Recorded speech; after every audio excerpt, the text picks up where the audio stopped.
하늘에 계신 아버지 이름 거룩하사 주님 나라 임하시고 뜻이 이루어지다.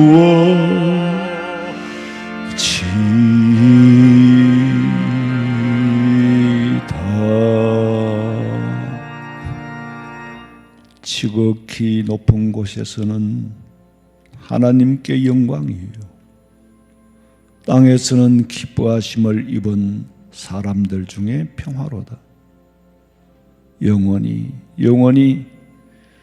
죄의 값으로 지옥의 유황불못에 던져져야 할 저희들을 건지시려 독생자 예수님을 이 땅에 보내어 주시어 하나님 앞에 감사와 찬송과 영광과 존귀함을 드리며 메시아가 이 땅에 오셨다는 이 소식, 이것이야말로 복음이지 않습니까? 이 복음을 받아들여 기뻐하며 하나님 앞에 예배할 수 있고 영광 돌릴 수 있도록 우리의 마음에 잡념을 제거하여 주시고 지은 죄를 보혈의 피로 씻어 정하게 하시어 성령 하나님께서 이 자리에 임재하심을 체험하게 하시고 그 앞에 엎드려 경배하오니 받아 연락해 주시옵소서. 이 땅에 반드시 다시 오실 예수님의 이름으로 기도하옵나이다. 아멘. 전능하사 천지를 만드신 하나님 아버지를 내가 믿사오며 그 외아들 우리 주 예수 그리스도를 믿사오니 이는 성령으로 잉태하사 동정녀 마리아에게 나시고 본디오 빌라도에게 고난을 받으사 십자가에 못 박혀 죽으시고 장사한 지 사흘 만에 죽은 자 가운데서 다시 살리신 하늘에 오르사 전능하신 하나님 우편에 앉아 계시다가 저리로서 산자와 죽은 자를 심판하려 오시리라. 성령을 믿사오며 거룩한 공예와 성도가 서로 교통하는 것과 죄를 사하여 주시는 것과 몸이 다시 사는 것과 영원히 사는 것을 믿사옵나이다. 아멘.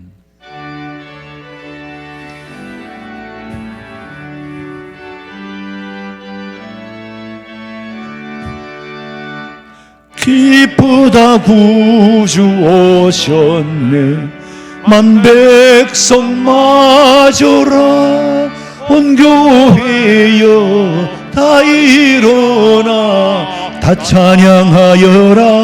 다 찬양하여라. 다 찬양하여라.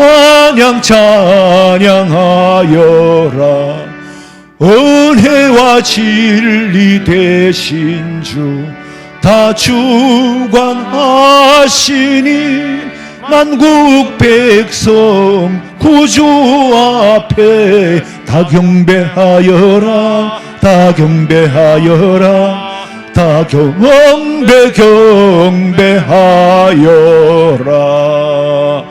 아멘.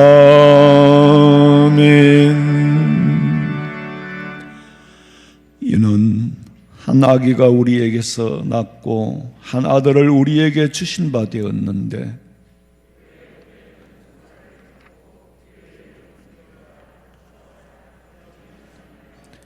영존하시는 아버지라 평강의 왕이라 할 것임이라. 또 다윗의 왕자와 그의 나라에 군림하여 그 나라를 굳게 세우고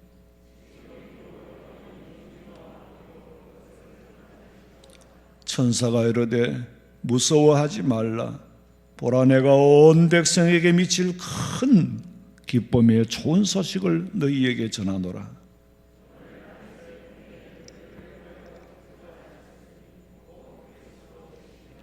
아멘.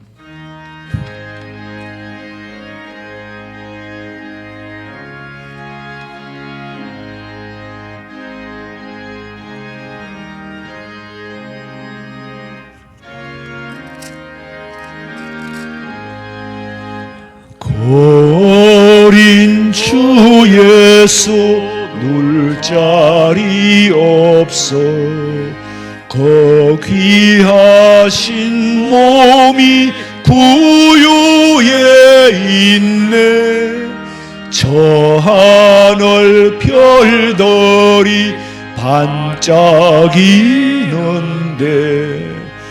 어린 주 예수 꼴 위에 자네. 저 육축 소리에 아기 잠 깨나 거선하신 예수 우시지 않네. 그 귀한 예수를 사랑하니 새날이 밝도록 함께 하소서. 주 예수 내 곁에 가까이 계셔 그 한없는 사랑 늘 베푸시고 온 세상 아기들 다 품어주사 주 품 안에 안겨 살게 하소서.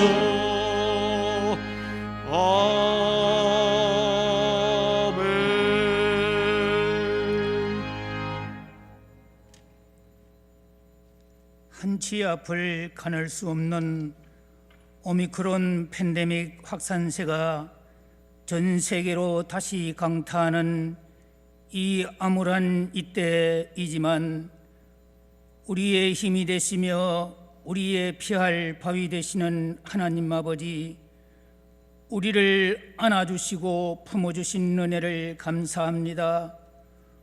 온 인류 구원의 큰 기쁨의 선물로 이 땅의 아기 예수로 오심을 진심으로 감사합니다. 이 성탄은 전적으로 하나님께서 드러내신 우리 하나님의 능력으로 행하신 일임을 아멘 아멘 합니다. 찬양합니다. 무릎 꿇어 경배합니다. 짐승의 역겨운 냄새가 풍기는 낮고 낮은 작디 작은 유대 베들레헴 동네에 어둡고 볼품없는 그 자리에 아기 예수 누울 자리조차 없어 말 구유에 누우셨던 주님, 영생의 선물을 주시기 위해 하나님 자신이 사람의 모습으로 이 땅에 오실 때 인류 최고의 이 기쁜 소식을 최초로 들은 자들은 세상의 왕도 아니요 높은 자도 부자도 아닌 자신이 가장 비천한 자임을 아는 겸손한 자들인 처녀의 몸인 마리아와 들에서 양치는 목자들, 나이 많은 사가랴에게 찾아가 만나주신 주님. 그러나 흙덩어리 같은 우리들은 늘 화려한 삶, 누리는 삶, 더 높은 곳만 추구하며 살아가는 어리석고 교만한 우리들이었습니다. 용서하여 주옵소서. 오늘 우리는 얼마나 우리가 비천한 자임을 아는 겸손한 자의 마음으로 돌아가게 하옵소서. 그리하여 오늘 이 기쁨의 아기 예수를 우리 마음속에 담아 이 벅찬 기쁨을 체험하는 메리 크리스마스가 되어지길 소원합니다. 오늘 우리는 하늘 영광 버리고 마국간 구유까지 낮아지신 주님을 생각하며 주님 가신 좁은 길, 십자가의 그 길을 따라 우리 자신들의 비천한 자임을 알고 말구유 낮은 곳에서부터 십자가로서의 희생과 사명으로 살아가는 것이 그리스도인의 참 삶인 것을 돌아보게 하옵소서. 오늘날 한국교회는 화려한 건물이나 교인 수에 연연하고 높은 곳만 추구하는 만몬주의, 기복주의에서 돌이켜 회개하게 하옵소서. 세상을 향해 더 낮아진 문턱을 출발해서 주님 걸으신 십자가의 길을 따라 변화되는 한국 교회가 되게 하옵소서. 팬데믹 전염병으로 전 세계 곳곳마다 열악한 환경 속에서 신음하는 자들과 먹구름 같은 경제적 위기 속에서 아우성치며 불안에 떨고 있는 자들에게도 주님의 긍휼하심과 위로하심이 함께 하옵소서. 주님, 거대한 수용소와 같은 저 북녘 땅을 불쌍히 여겨 주옵소서. 김정은 1인 체제 우상화 독재의 권력 앞에 상상할 수 없는 인권 말살과 정치 억압 속에서 고통당하는 저 북한 동포들을 긍휼히 여겨 주옵소서. 어서 속히 복음을 바탕으로 하루속히 통일이 돌아와 우리들처럼 성탄의 기쁨과 신앙의 자유를 누리게 하옵소서. 오늘 말씀을 선포하실 우리 목사님 성령님 붙들어 주옵시며 오늘도 삶에 힘들어 울고 싶은 먹먹함에 있는 자들과 삶의 멀미를 느끼는 자들, 몸이 불편한 권석들을 어루만 주시고 위로하여 주옵소서. 생명의 기쁨 되시는 존귀하신 예수님 이름으로 기도하였습니다.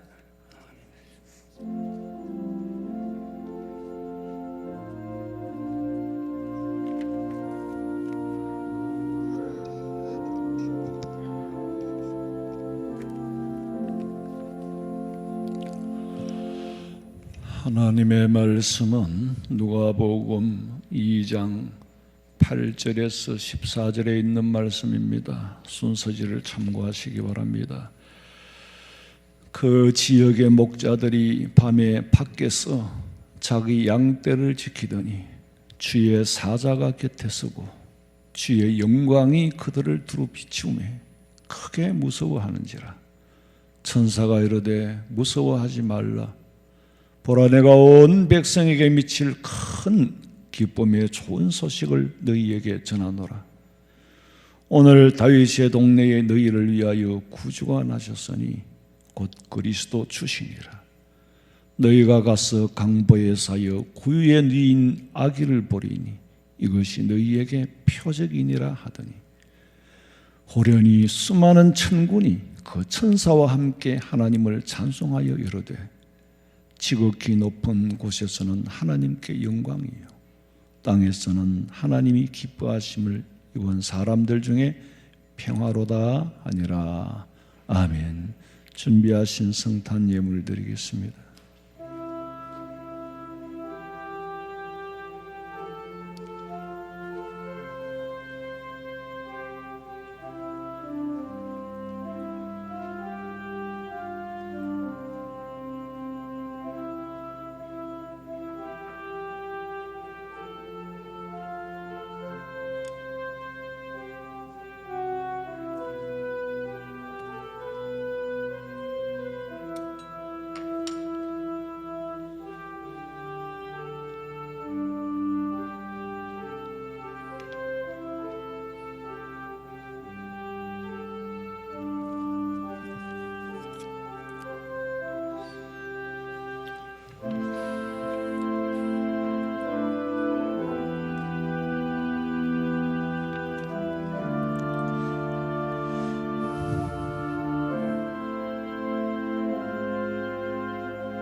기도드리겠습니다.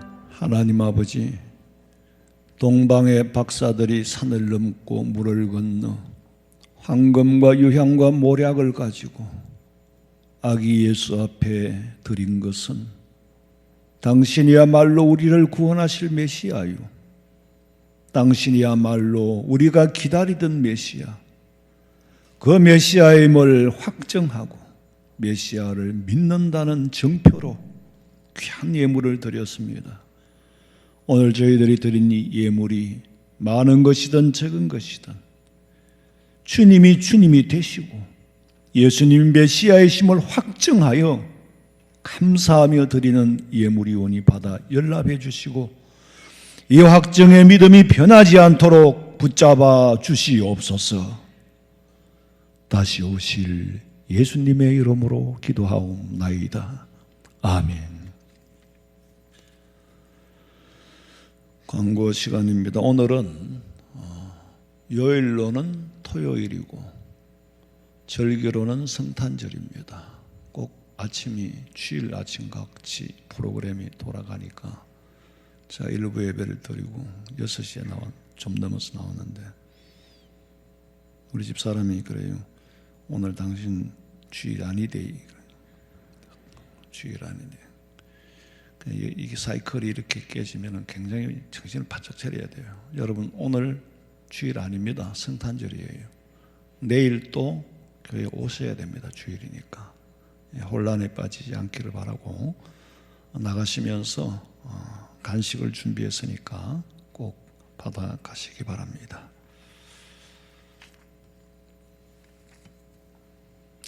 우리는 오늘 예수님 오신 날이라고 성탄만 되면은 기뻐하고 들떠있고 좋아하고 서로 축하하고 그러는데, 사실은 이 예수님이 이 땅에 오신 것은 십자가의 죽으로 오셨죠.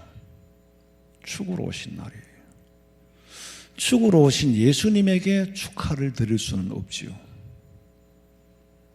죽으로 오신 예수님에게 어떻게 축하를 합니까? 축하한다는 말은 적당하지 않고, 정작 축하를 받을 사람은 대상은 사람이에요. 죄 때문에 지옥 가야 할 네가 예수님 때문에 구원을 받았으니 축하한다. 지옥 백성이 구원받았으니까 축하받을 일이죠. 우리가 서로가 서로에게는 축하할 일이에요. 너도 구원받고 나도 구원받고. 그러나 예수님은 죽으러 오셨어. 그렇기 때문에 예수님께서는 만왕의 왕으로 경배를 받으셔야 할 분입니다. 세상 사람들이 왕들, 대통령들을 모아놓고 그 중에 뽑은 왕이 아니라 Thy kingdom come, 주님이 직접 다스리는 그 권세를 가지고 왕으로 오시어 장차 왕으로 오셔서 세상을 다스릴 그 왕으로 경배받으셔야 할 분은 예수님이고, 축하받아야 할 대상은 사람이에요. 지옥 갈 사람이 천당 가게 됐으니까. 예수님께서 메시아로 오셨기 때문에 동방의 박사들은 산을 넘고 강을 건너 메마른 광야를 거쳐서 베들레헴까지 와서 아기 예수님에게 예물을 드렸습니다. 예물을 드린다는 것은 당신은 우리를 구원하여 주실 메시아로 확실히 믿는다는 믿음의 증표로, 표적으로 받아들이고 증표로 예물을 드린 거예요. 남의 나라의 어떤 동네에 아기가 태어났다고 선물을 주러 온 분이 아니에요. 당신은 메시아임이 틀림이 없다. 박사들의 신앙 고백입니다. 여러분 생각해 보세요. 예수님에게 경배하러 왔던 동방의 박사 3사람밖에 없었겠습니까? 아니에요. 그 당시에도 많은 천문학자들이 있었습니다. 지금 지상에 남아있는 카이로 외곽지의 기자라는 지역에 피라미드가 있잖아요. 제가 그 30년 안에 거기에 들어가 봤어요. 그 피라미드에 대한 미스테리한 일들은 정확하게 풀어낼 수 있는 사람이 아직은 아무도 없습니다. 정말 신비한 게 그 피라미드인데, 피라미드를 우리는 위로만 보잖아요. 근데 사실은요, 밑으로가 엄청 깊습니다. 그 이후로는 못 들어가게 했어요. 사람 한 사람 정도 들어갈 수 있는 그런 공간에 계단으로 가면은 옛날에 파라오를 장례했다는 그 빈 관 하나만 있어요. 아무것도 없어요. 근데 과연 그게 파라오 한 사람의 무덤이겠느냐? 그 천문학자들이나 과학자들은 그 피라미드를 두고 굉장히 그 미스테리한 일이라고 연구를 해도 아직 결론을 못 내리고 아무도 몰라요. 무슨 말씀을 드리고자 하느냐 하면은 예수님 이전에 이미 피라미드가 만들어졌고 또 피라미드는 이집트에만 있는 게 아닙니다. 남미에도 있고 여러 전 세계에 크고 작은 피라미드의 형상이 남아 있어요. 그러니 그 당시에도 수많은 과학자들이 있었다는 겁니다. 천문학을 연구하는 박사들이 있었어요. 마태복음 2장 9절 박사들이 왕의 말을 듣고 갈새 동방에서 보던 그 별이 문득 앞서 인도하여 가다가 악이 있는 곳 위에 머물러 서 있는지라. 그들이 별을 보고 매우 크게 기뻐하더라. 집에 들어가 아기와 그의 어머니 마리아가 함께 있는 것을 보고 엎드려 아기께 경배하고 보배압을 열어 황금과 유향과 몰약을 예물로 드리니라. 많은 천체 과학자들이 있었지만 별의 이동도 보았습니다. 그런데 그전 자연현상으로 보고 넘겼겠죠. 그 별의 이동이 예수님의 탄생의 징조이고 그 별의 이동이 예수님을 따라 예수님에게 인도하신다는 거, 별의 이동에 대한 의미는 몰랐죠. 자연과학으로는 눈으로 봤지만 보면서도 그 별의 이동에 대한 의미를 몰랐다 그 말이에요. 그러나 박사들은 이 별의 이동은 심상치 않은 이동이다. 천문학을 연구하면서 영안이 떠인 거예요. 생각을 해보세요. 그렇지 않고서야 그 중동 지역에, 엄밀히 말하면 중동이 아니죠. 영국 대영 제국 때에 이쪽에 동쪽이니까 중동이라고 했는데 사실은 중동, 옛날에는 인도를 중동이라고 했어요. 좌우간 그 중동 지역에서 뭐 때문에 남의 나라에 와서 아기한테 경배를 합니까? 영안의 눈이 뜨였기 때문에 별의 이동에 대한 징조를 알고 별을 따라서 베들레헴까지 간 거예요. 과학자들의 과학적인 눈으로만 볼 수 없는 영안을 뜨고서야만이 볼 수 있고 영안을 뜨고서야만이 메시아를 메시아로 받아들일 수 있는, 지금도 마찬가지입니다. 많은 징조들 속에 살면서도 징조를 징조로 받아들이지 못하고 자연과학적인 문제로 해결하려고 사회과학적인 문제로 풀어가려고 하니까 문제가 답이 안 나오는 거예요.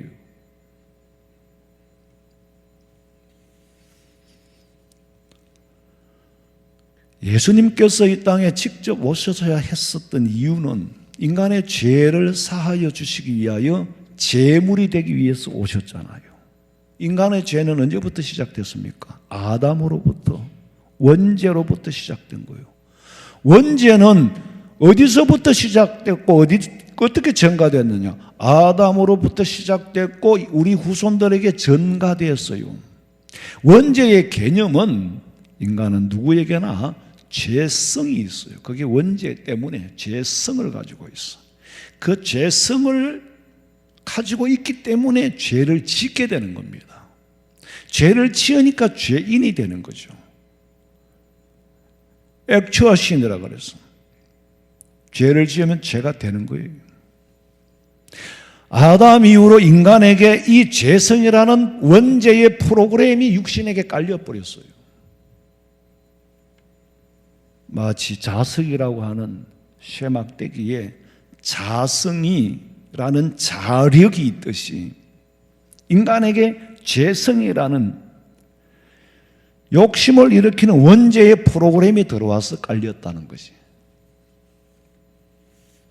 죄성이 있다고 해서 죄가 되는 건 아니에요. 죄성을 가졌기 때문에 죄를 짓는다는 거죠.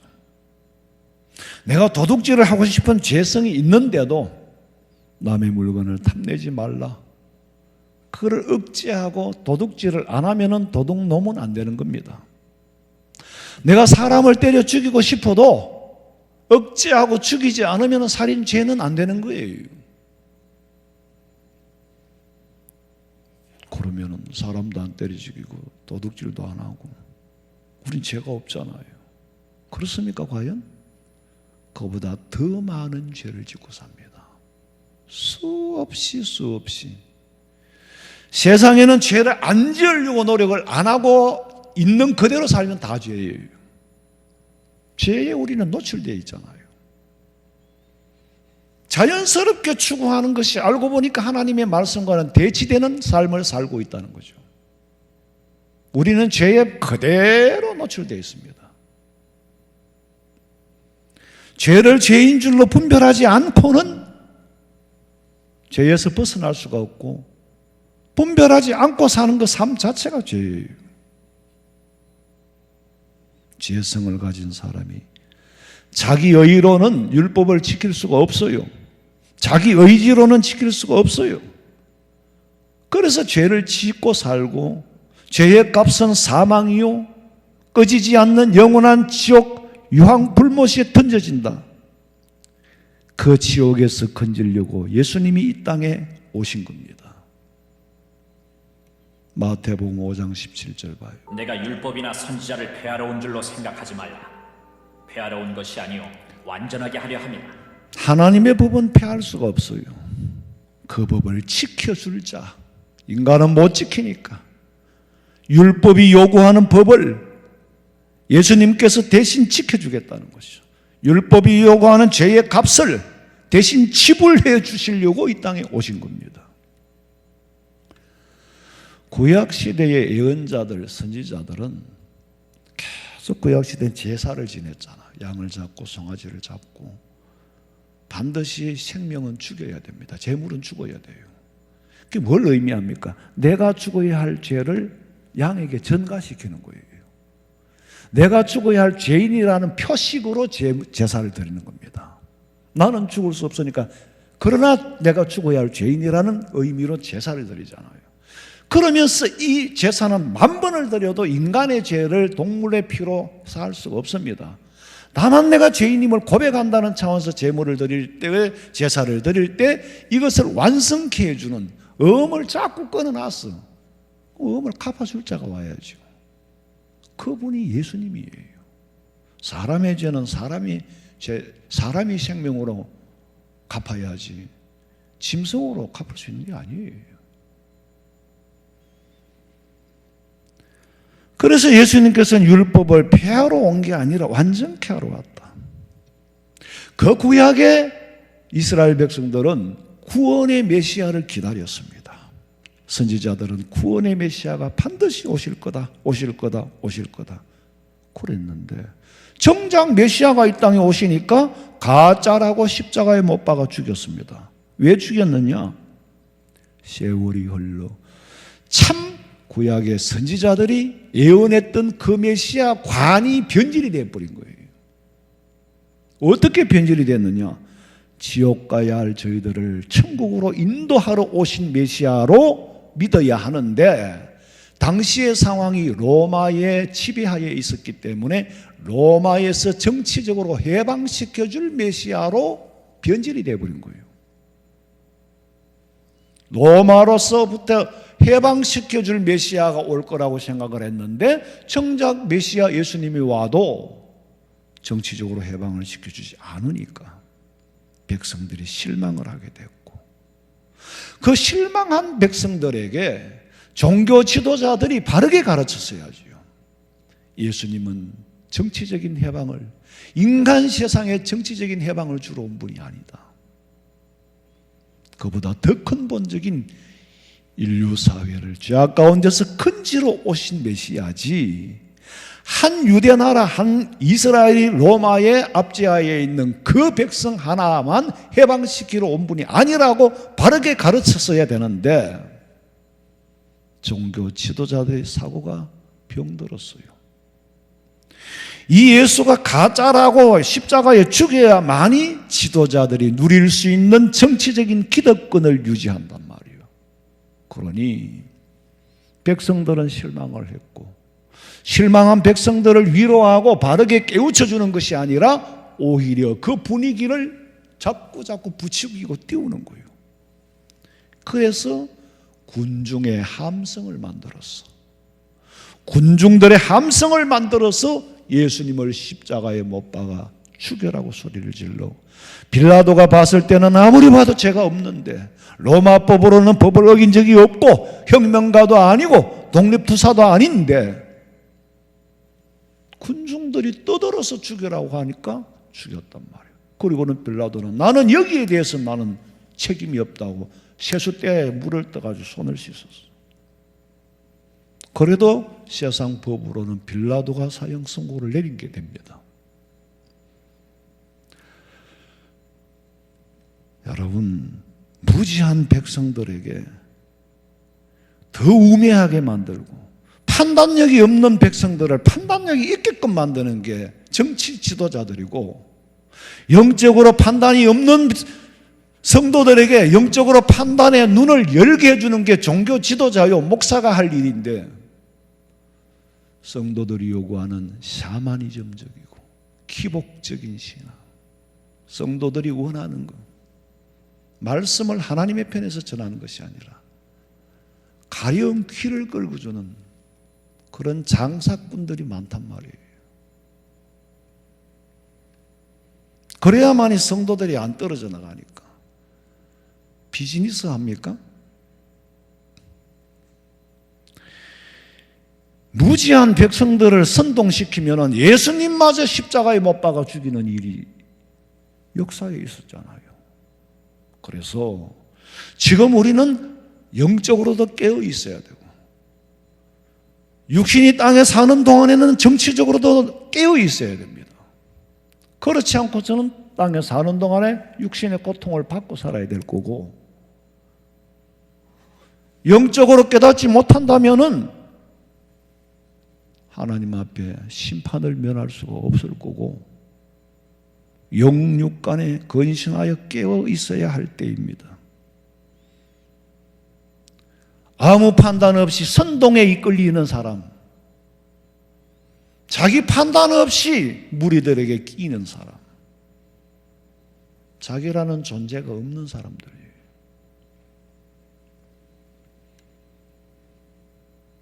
무지함이, 죄성이 죄성이 발동하면 예수님을 죽이는데, 로마서 2장 13절에 하나님 앞에서는 율법을 듣는 자가 의인이 아니요 오직 율법을 행하는 자라야 의롭다 하심을 얻느니라.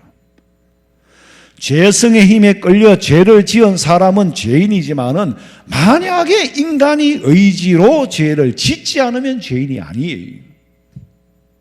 문제는 죄성에 끌려서 죄를 짓지 않고 사는 사람이 하나도 없다는 게 문제죠. 로마서 3장 10절 읽어봐요. 기록된 바 의인은 없나니 하나도 없으며 깨닫는 자도 없고 하나님을 찾는 자도 없고 다 치우쳐 함께 무익하게 되고 선을 행하는 자는 없나니 하나도 없도다. 결론은 다 죄를 짓고 만다는 거죠. 자, 예수님은 죄인으로 오신 분은 아니에요.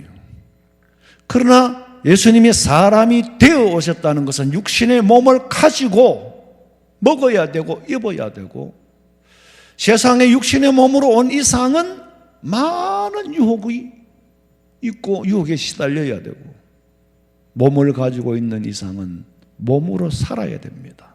빌립보서 2장 7절에 오히려 예수님께서 자기를 비워 하나님의 높은 자리를 비워서 종의 죄성을 가진, 예수님이 죄성이 있다는 말씀이 아니에요.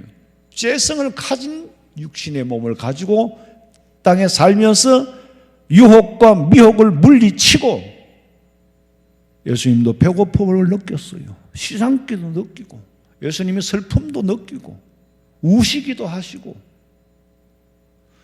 그러나 40일을 금식하고서도 사탄이 유혹할 때에 죄에 빠져들지 않았다는 거죠. 배고픔 때문에 죄에 끌려들지 않았다는 거죠. 배가 고프면 죄에 끌려들게 되어 있어요. 도둑질도 하게 되어 있고.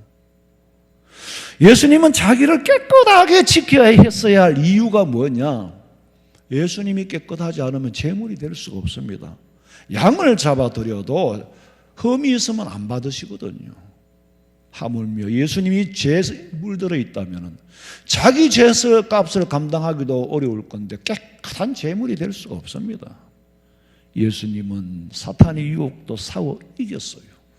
몸을 가지고 사셨지만은 죄성에 끌려들지 않았다는 거예요. 미혹과 유혹에 끌려들지 않았다는 거예요.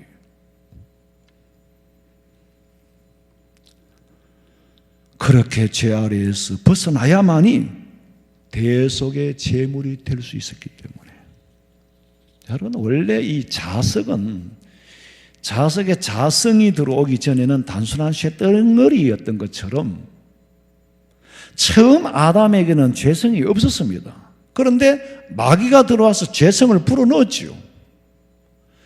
자석의 자성은 다른 쇠를 잡아당기고 밀어내는 힘의 프로그램이 쇳덩어리 안에 들어와서 다른 쇠를 잡아당기고 다른 쇠를 밀어내고, 이게 자성이에요. 인간의 마음도 좋아서 끌어당기고 싶은 마음도 있는가 하면 싫어서 밀어내고 싶은 마음도 있어. 그게 정상이에요. 그런데 이 힘의 프로그램을 마귀가 회로를 바꿔놓은 거예요. 정작 좋아해야 하고 원해야 하는 것을 원하는 것이 아니라 하나님의 말씀에 빗나가는 걸 원하도록 만들었어. 선악과라는 열매를 가지고 회로를 바꿔놨다고. 그러니까 예수님 하시는 말씀이 너희들이 원하고 원하는 거는 다 죄더라. 육신이 원하는 정욕대로 그대로 아무 생각 없이 아주 순수하게 살면 그거 다 죄예요. 죄에 노출이 되어 있기 때문에, 죄성이라는 자력에 끌려 살기 때문에 자연스럽게 사는 게 죄라니까. 그래서 우리는 죄를 분별하고, 내가 육신이 아무리 배가 고파도 이게 해야 될 건지 말아야 될 건지를 분별해야 할, 배가 고프니 자연스럽게 남의 호박을 따먹고 감을 따먹었다. 그런데 그래도 배가 고파도 안 해야 될 건 안 해야 될 일들이 너무 많다는 거죠. 그래서 우리는 구별된 성도예요. 하나님의 말씀을 잣대로 삼고 살아야 돼. 그렇지 않으면 저절로 죄인이 되는 거예요.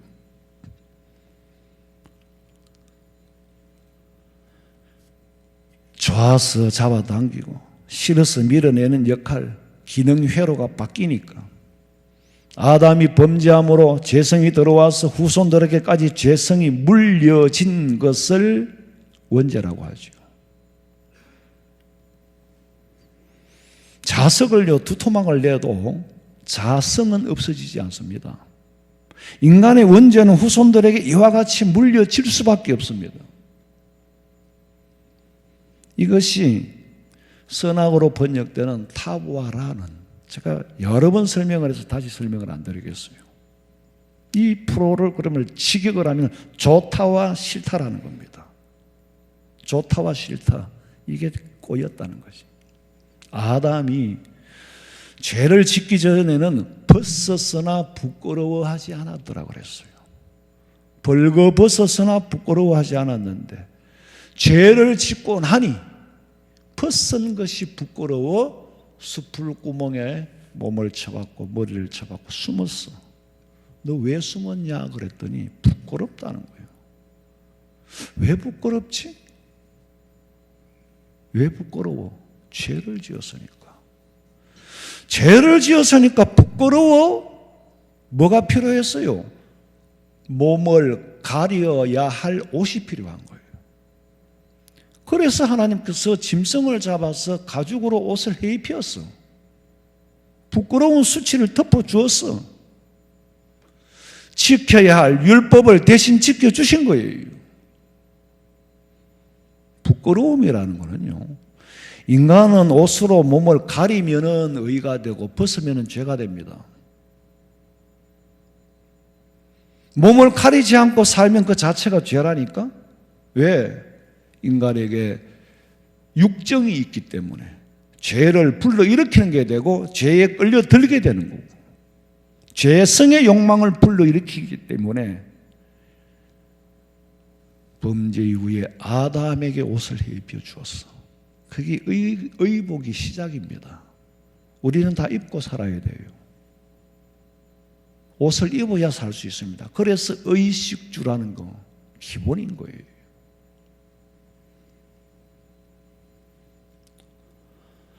그래서 예수님께서 부끄러움을 가려주시고 덮어주시려고 이 땅에 오신 겁니다. 우리의 죄를 씻어주시려고. 그래서 천국 시민으로 만들려고 예수님이 이 땅에 오신 거예요. 성탄의 의미를 모르는 사람은 마치 유흥을 즐기는 축제 기간인 줄로 오해를 하고 착각을 하고, 성탄이라는 걸 즐기로, 축제로, 경건을 자기의 이익으로 수단으로 삼는 장사꾼들이 얼마나 많습니까? 유사이래로 모르겠습니다.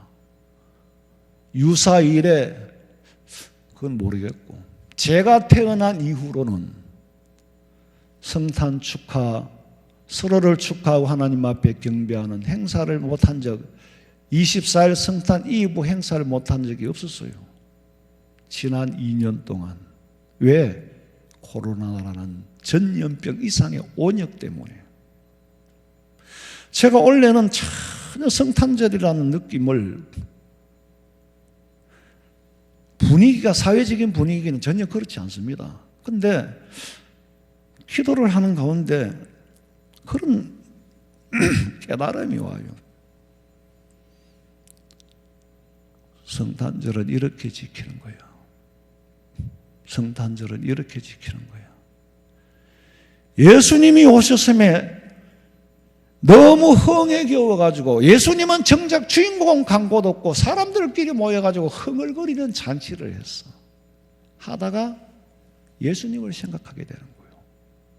저는 단언컨대, 아까 제가 일부 예배도 말씀드렸습니다. 제 친구가 여기 장로잖아요. 성탄절 이브 날 시내에 나가거나 동성로에 가본 적이 없습니다. 교회에서 놀았어요. 성탄이 뭡니까? 성탄은 예수님이 죽으러 오신 날이에요. 그 죽으러 오신 예수님 맞이하고 우리는 구원받았다. 너도 구원, 나도 구원. 우리 모두 예수님 때문에 구원받았다. 야, 축하한다. 구원받았으니까. 야, 너도 축하한다. 구원받았으니까. 그러면서 하나님 앞에 영광을 돌리는 것이 성탄이에요. 깊이 생각해 보니 하나님, 성탄은 엄숙하게 받아들여야 되고 경건하게 받아들여야 되는데, 인간들은 성탄을 축제로 즐기고 축으로 오신 예수님을 앞에 두고 잔치를 하고 파티를 벌였어. 성탄의 의미는 상실돼 버렸어. 그러니 마지막 때에 일어날 이것도 징조다. 왜 니들이 성탄의 축제를 못 지키고 그러냐? 코로나라는 원역 때문에. 스쳐 지나갈 게 아니라 2년 동안 지금 이렇게 하고 있어. 이게 징조인데, 징조를 물으니까 전염병으로 끝나는 거예요. 전염병으로 생각하니까 자연과학으로, 사회과학으로, 자연과학에서 백신을 만들면 사회과학으로 정치꾼들이 그걸 다스리는 거예요. 목사는 과학자가 아니에요. 저는 백신 연구가도 아니에요. 다만 이 시대의 흐름을 분석하고 성경이라는 안경을 쓰고 볼 때에 예수님 당시에 메시아가 올 거라고 그렇게 외쳤건만 오셔도 안 믿었던 사람들, 영안이 어두웠던 것처럼. 여러분, 역사는 돌면서 마지막으로 가고 있지 거꾸로 돌아가고 있지는 않습니다. 징조가 너무너무, 옛날에 20년 동안 있었더라면 지금은 2년 만에 일어나고 주기가 짧아지고 있다는 거예요. 말세 중에 지말이라는 말을 나온 지가 오래되었습니다. 인간들이 오래됐다 그래봤자 수십 년밖에 안 되잖아요.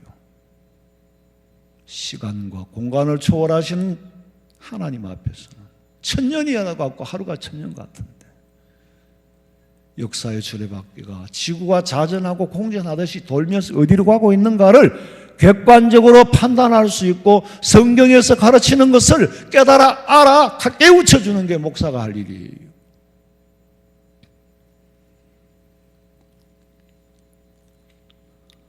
성탄으로 통해 예수님께서는 우리에게 구원의 선물을 주러 오셨고, 인간들은 구원받은 우리는 너무나도 감사하고 감격하고 당신이 메시아가 확실합니다라는 정표로 황금과 유향과 모략을 드린 거예요. 누가복음 2장 14절, 지극히 높은 곳에서는 하나님께 영광이에요. 하나님의 뜻이 성취가 되었어. 하나님이 영광을 받아야 돼. 영광이 뭡니까? 무게예요. 무게를 실어주는 거예요. 그걸 뭐 길게 설명을 못하겠고. 그리고 땅에서는 평화다. 어떻게 평화입니까? 예수님은 평화를 주러 온 것이 아니라 검을 주러 오셨다고 했는데, 평화가 모든 사람에게 해당되는 게 아니에요. 평화는 주님이 다스리는 나라가 될 때의 평화가 이루어지는 거고, 예수님이 다스리는 다이 킹덤 컴, 왕으로 다스리는 그 백성들에게 평화지, 하나님이 기뻐하신 사람들 중에 평화라고 했습니다. 교황이 성탄절만 되면은 제 땅에는 평화, 그런 평화가 아니에요. 성경은 감상에 젖은 평화를 말하는 게 아니고 구체적이고 너무나도 실현되어질 미래의 평화를 말하고 있습니다.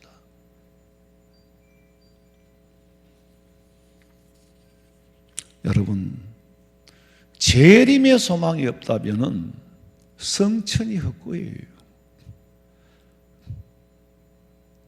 보혜사 성령 보내주시는 것도 헛거예요.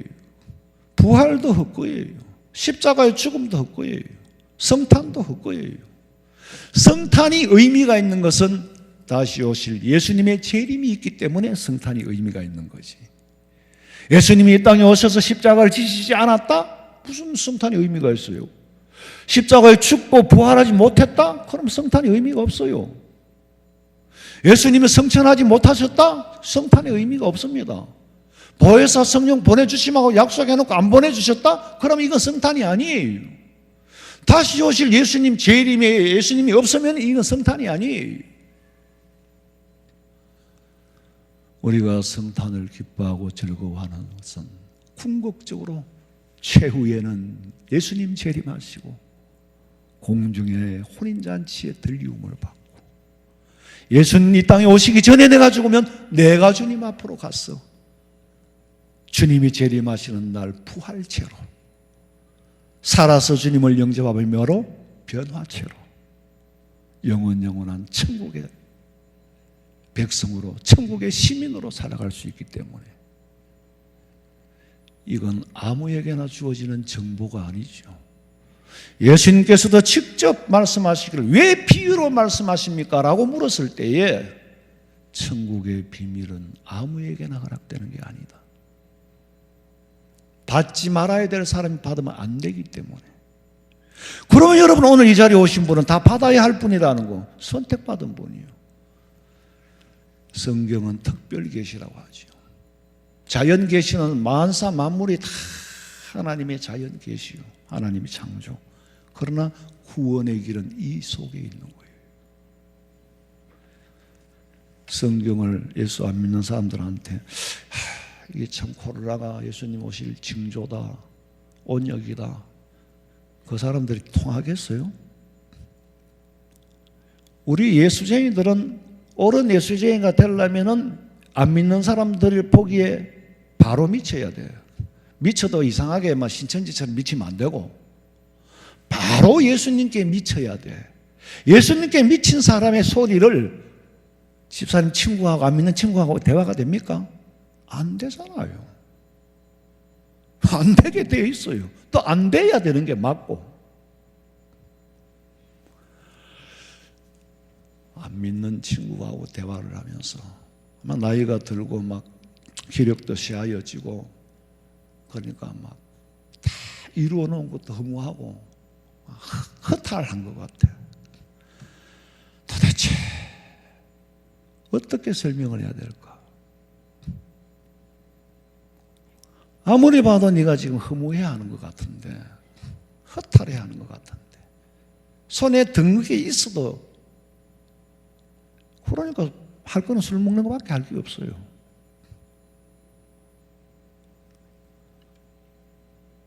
참 답답하지. 예수 믿어 소망이 있으면 저러지 않을 건데, 소망이 있는 사람은 늙어가는 것이 아니라 새로워져 가는 거예요. 죽는 그 순간부터 병들지도 않고 늙지도 않는, 주름살 염려가 없는, 고통의 걱정이 없는 그곳으로 가는데 죽음이 기다려지지. 소망이 없으니까 허탈해야 하는 거예요. 무엇으로도 채워줄 수가 없어. 복음이 아니고서는. 우리 하원성명교회 성도들은 영생의 길로 인도하신 우리 예수님 오신 날, 다시 오실 재림 예수님의 소망을 두고 성탄의 의미를 분명히 깨달으시기를 주님의 이름으로 축원합니다. 살아계신 하나님 아버지, 예수님이 이 땅에 오셨기에 우리가 소망이 있고, 소망이 있기에 죽음을 두려워하지 않고, 죽음을 두려워하지 않는 것은 영원한 천국에 가기 때문이에요. 천국의 비밀한 소식을 알지 못하는 사람들은 가진 만큼 허탈하고 쌓은 만큼 무상해지는, 그리고도 소망이 없어 곤고함에 처하여 마음을 무엇으로 메울 수 있겠습니까? 그러나 예수 믿는 우리에게는 이 성탄의 기쁨, 복음의 소식, 우리의 마음을 가득 채우고 예수님이 예언하신 말씀대로 이루어졌고 마지막으로 남은 재림을 기다립니다. 내 때에 주님이 오시지 않으면 내가 죽어 주님 앞에 서고 변화체와 부활체로 영원히 산 이 삶의 소망을 두고 이 믿음 저버리지 않도록 끝까지 지켜낼 수 있게 해 주시옵소서. 영안을 뜨고 징조를 깨달아 알게 하여 주시옵소서. 세상 돌아가는 것을 똑같이 느끼고 똑같이 보지만은 영안이 없는 사람은 보는 관점이 없어. 수많은 박사들 중에 동방의 세 사람만이 예수님을 영접했듯이 우리가 그러할까 두렵습니다. 영안을 뜨고 말씀 속에서 성령의 음성을 듣게 하여 주시옵소서. 다시 오실 예수님의 이름으로 기도하옵나이다. 아멘.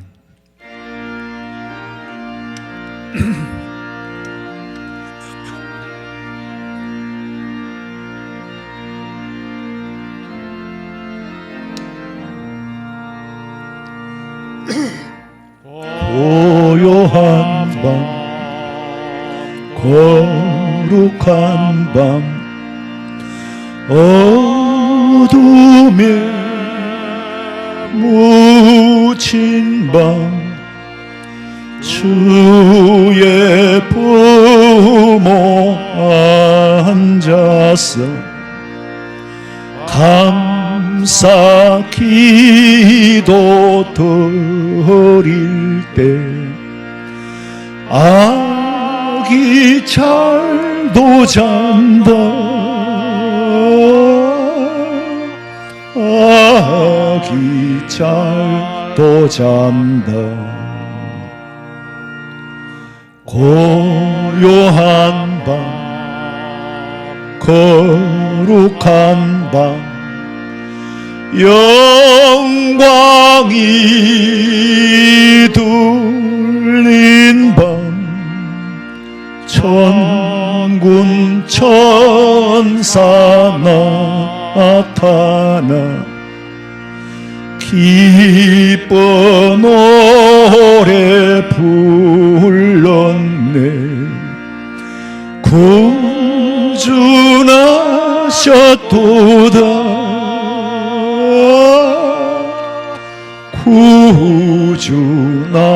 나셨도다. 고요한 밤 거룩한 밤 동방의 박사들 별을 보고 찾아와 꾸러 경배 드렸네. 구주나셨도다.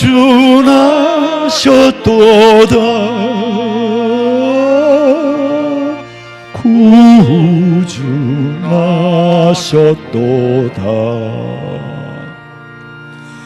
고요한 밤 거룩한 밤 주 예수 나신 밤 그의 얼굴 광채가 세상 빛이 되었네. 구주나셨도다.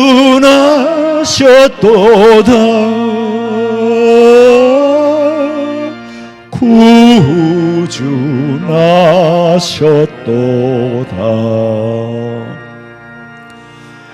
아멘.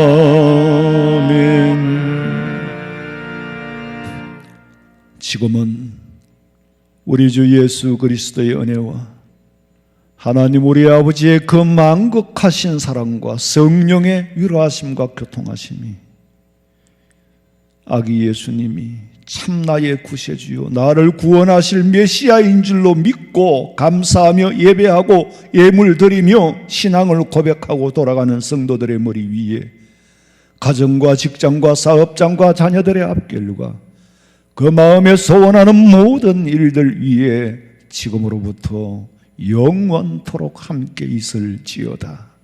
아멘. 아버지 믿습니다. 하나님. 아버지